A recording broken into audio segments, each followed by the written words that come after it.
Nagpahinumdum ang Roads and Traffic Administration sa Cagayan de Oro City sa motorela operators ug drivers nga sundon ang plitihan nga nakalatid sa ulahig taripa nga gipagula sa LGU.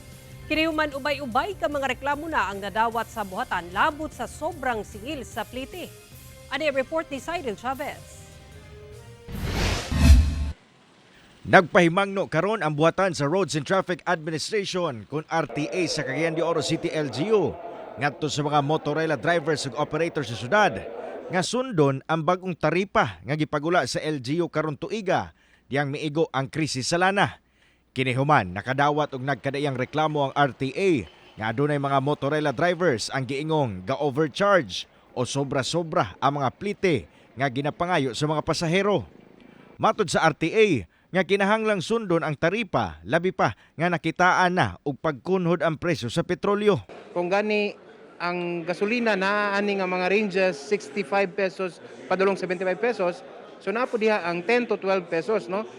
And ang sa ato ang mga pasahero di pud angay kabalakan kay as per ordinance nato nga dapat manggod nga ma-display gyud, no, conspicuously ang kaning taripa. Sa paglibot sa GMA Regional TV 1 Mindanao, sagad sa mga motorela nga among naabtan misubay na sa bagong taripa.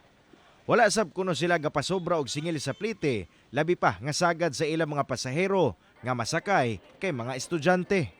Dakong uyon sab sila nga istriktohon sa RTA ang pagmonitor sa mga rela drivers nga daw nag-abuso sab sa pagpaningil og plite. Usay matag lagjis, usay matag dusi dili parehas. Oh, yun na naman kay parehas may naglisod. Oh, gasubay kin mi. Oh, di mo overcharging sa plitihan. Kay pwede man mong pasayro. Oh. Nagsunod naman sa taripa. Dugang sa ehensya nga dakong bawal sab kuno ang pagpamakyaw sa pasahero, labi na kung ang driver mismo ang bubungat sa presyo sa plitihan.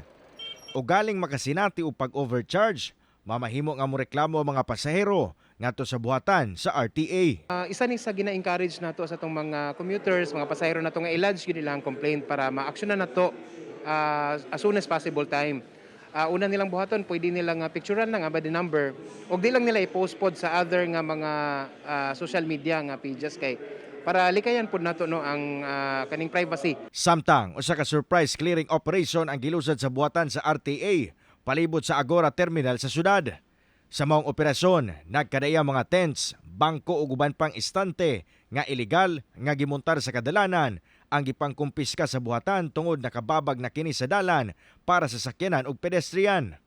Sa laing operasyon sab, giadtuan sa buhatan ang pipila ka mga dalan nga sakop sa barangay Balulang, human nakadawat og reklamo gikan sa mga residente sa lugar sa illegal parking nga gakahitabo sa lugar.